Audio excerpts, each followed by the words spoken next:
Biyag ni Lamang.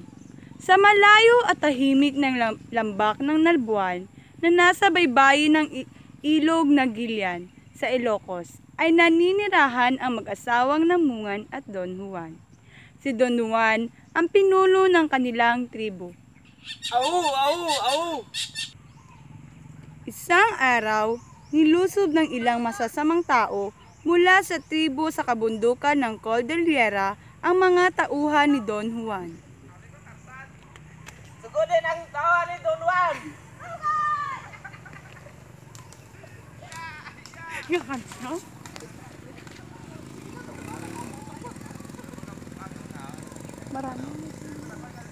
Marami sa kanila ang nasawi.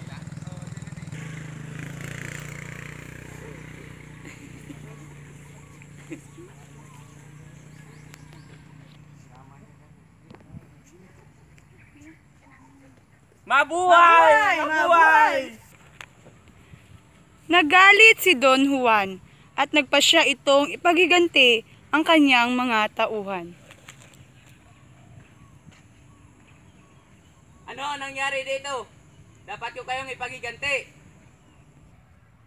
Mahal, kailangan ko pag-ihiganti ang aking katawan. Mahal, o pwede bang huwag ka na munang aalis pagkat malapit na ako magsilang? Ayaw sanang payagan ni Namungan ang asawa na umalis pagkat siya ay malapit nang magsilang. Hindi na nakabalik pa si Don Juan. Samantala, nagsilang ng isang sanggol na lalaki si Namungan. Siya ay namangha sapagkat lumaki kaagad ang sanggol.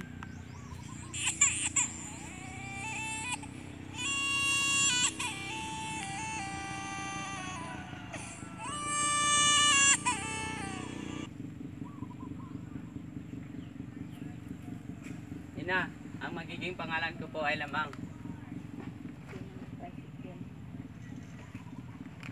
At saka ina, nasaan po ang aking magiting na ama? Sumugod ang iyong ama sa nanlusob sa atin at pumatay sa ating mga tauhan. Mula noon ay hindi na siya bumalik. Paalam siya sa ina upang hanapin ang kanyang ama. Noon ay wala pa siyang 1 taong gulang. Naglakbay siya na mag-isa sa mga lambak, gulod, bundok at parang hanggang sa marating niya ang pook na kinaroroonan ng kanyang kaaway ng kanyang ama. Ina, kailangan kong hanapin ang aking ama.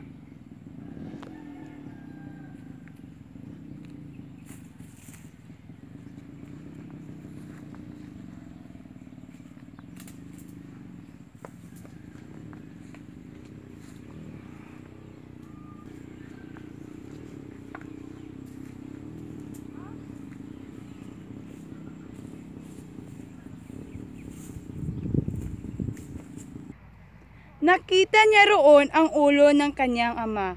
Sinasayawan ito ng mga kasapi ng tribo nang paikot-ikot habang sila ay nagsasaya. Unga, kaya, kaya, Ama! unga, kaya, kaya, Ano ang ginawa niyo sa aking ama? Ikaw lang mag-isa? Lalabanan mo kaming lahat? Anong kakitid ang utak mo? Ibalik niyo ang buhay ng aking ama. Unga, kaya, kaya, Kaya't nagkaroon ng labanan.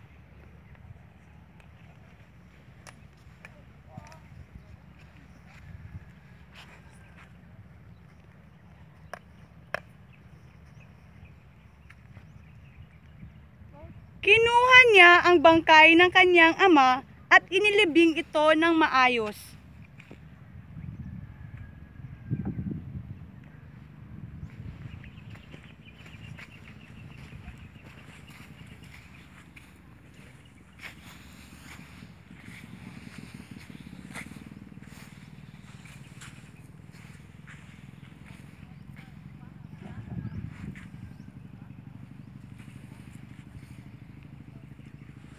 Pagkatapos ay umuwi na si Lamang. Matagal na panahon siyang naglakbay at ganap na siyang binata.